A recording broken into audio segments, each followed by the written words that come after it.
Welcome to cinema updates. இன்னைக்கான cinema அப்டேட்டில் நம்ம முதல்ல பார்க்க போகிறது கேங்கர்ஸ் படம் வந்து ரிலீஸ் ஆகி நல்ல சக்கப்போடு போட்டுக்கிட்டு இருக்கு. இந்த படத்துக்கு வந்து பாசிட்டிவான ரிவ்யூ வந்துகிட்டு இருக்கு. அதை எல்லாத்தையும் தாண்டி இந்த படத்துடைய முதல் நாள் கலெக்ஷன் வந்து ஒரு 2.5 கோடிக்கு தாண்டி வந்திருக்கு அப்படிங்கிற மாதிரி சொல்கிறாங்க. சுந்தர் சி மாதிரியான ஒரு ஹீரோக்களுக்கு இவ்வளோ கலெக்ஷன்றது பெரிய விஷயம்தான். படமும் வந்து நல்லா தான் இருக்குது. அதுவும் வடிவேலுடைய கம்பேக் அப்படின்னு கண்டிப்பாக சொல்லலாம்.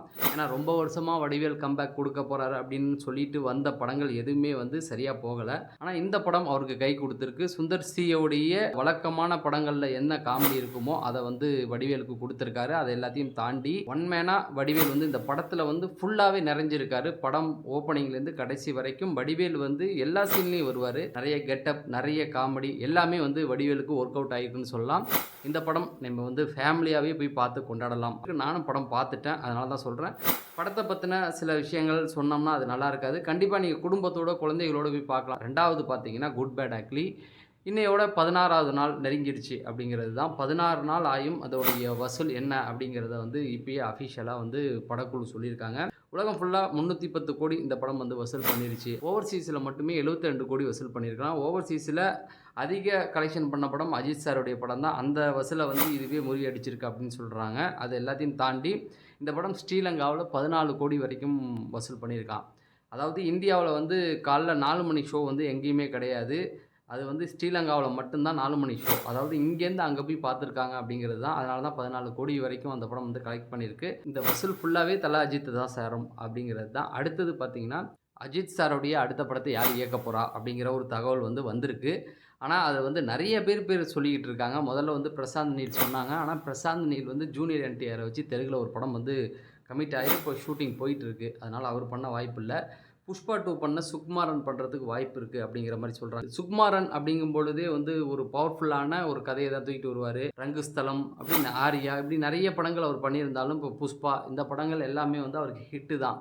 அதனால் அவருக்கு ஒரு வாய்ப்பு கொடுக்க போகிறதா சொல்கிறாங்க. அதுக்கப்புறமேட்டுக்கு கார்த்திக் சுப்ராஜே வந்து அடுத்து ஒரு படம் பண்ணுறதுக்கு வாய்ப்பு இருக்குது அப்படிங்கிற மாதிரி சொல்கிறாங்க. இது எல்லாத்தையும் தாண்டி ஆதித்ய ரவிச்சந்திரனும் பண்ணுறதுக்கு வாய்ப்பு இருக்குன்றாங்க. ஏன்னா இப்போ ஆதித்ய ரவிச்சந்திரன் கொடுக்கலாம். குட் பேட் அக்லியே பொறுத்த வரைக்கும் பார்த்தீங்க அப்படின்னா தமிழ் ஆடியன்ஸை தவிர மற்ற ஆடியன்ஸுக்கு இந்த படங்கள் புரியறதுக்கு வாய்ப்பு கிடையாது. ஏன்னா இந்த ரெஃபரன்ஸ்னு வர்றதை நம்ம எல்லாருமே என்ஜாய் பண்ணோம். ஆனால் மற்ற தெலுங்கு ஆடியன்ஸாக ஹிந்தி ஆடியன்ஸுக்கெல்லாம் அவங்கெல்லாம் வந்து தீனா, ரெட்டு எல்லா படத்தையும் பார்த்துருக்க மாட்டாங்க.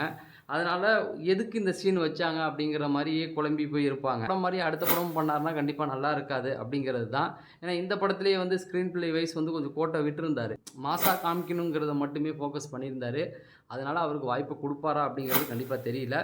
எது எப்படி இருந்தாலும் மே 1 வந்து தல அஜித்தோடைய பிறந்தநாள். அன்னைக்கு வந்து கண்டிப்பாக அடுத்த படத்திற்கான அப்டேட் கண்டிப்பாக கிடைச்சிரும் அப்படிங்கிற மாதிரி சொல்கிறாங்க. தக் லைஃப் பற்றின ஒரு பெரிய அப்டேட் கிடச்சிருக்கு.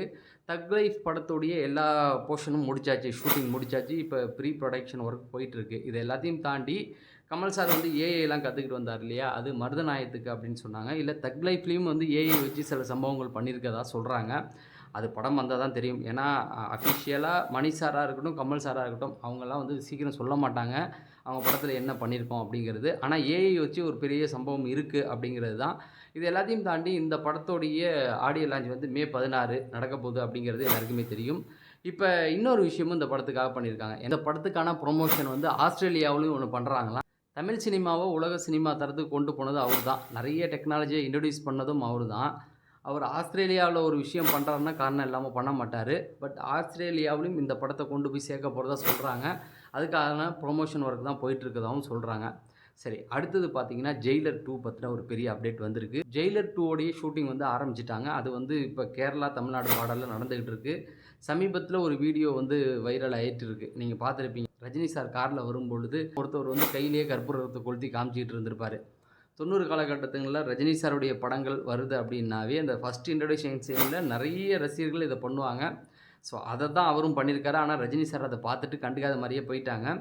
இப்போ இந்த ஜெயிலர் 2 பற்றின பெரிய அப்டேட் என்ன அப்படின்னு பார்த்தீங்கன்னா, அதில் ஃபஸ்ட் பார்ட்டில் வந்து சிவராஜா இருக்கட்டும், அதுக்கப்புறம் மோகன்லால் இவங்க 2 பேருமே நடிச்சிருப்பாங்க. இந்த படத்துலேயும் பார்ட் 2லேயும் அவங்க நடிக்க போகிறதா சொல்கிறாங்க. அடுத்தது வந்து ஃபகத் பாசில் நடிக்க போகிறாரு அப்படின்ற மாதிரியும் சொல்கிறாங்க.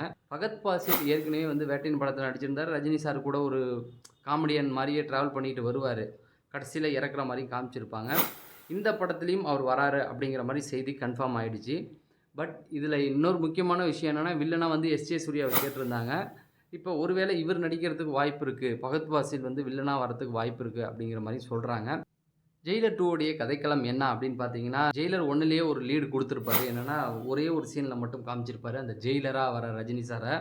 அதுதான் வந்து மெயினா இருக்க போதாம். அதாவது ரஜினி சாருடைய இளமை காலத்தில அவர் ஜெயிலரா இருந்தப்ப என்னென்ன விஷயங்கள ஃபேஸ் பண்ணாரு, அத சுத்தி ஒரு ஸ்க்ரீன் ப்ளே பண்ணியிருக்கிறதா சொல்றாங்க. கண்டிப்பா அது தாறுமாறா இருக்கும். கூலி படம். கூலி படத்த பத்தின ஒரு அப்டேட் என்ன அப்படின்னு பார்த்தீங்கன்னா, கூலி படம் வந்து தீ படத்துடைய ரீமேக் அப்படிங்கிற மாரி சொல்றாங்க. ஏன் அப்படின்னு பார்த்தீங்கன்னா, இதில நாகார்ஜுனா வில்லன் சொல்லியிருக்காங்க. நாகார்ஜுனாவ பொறுத்தவரைக்கும் தெலுங்குலயே அவர் வந்து வில்லனா நெறைய படத்தில அவரு சைடு ரோலே அவர் பண்ண மாட்டேன்ட்டு இருக்காரு. ஆனா ரஜினி சார் படத்தில நடிக்கிறாரு அப்படிங்கும்போது வில்லன் வேற சொல்லியிருக்காங்க.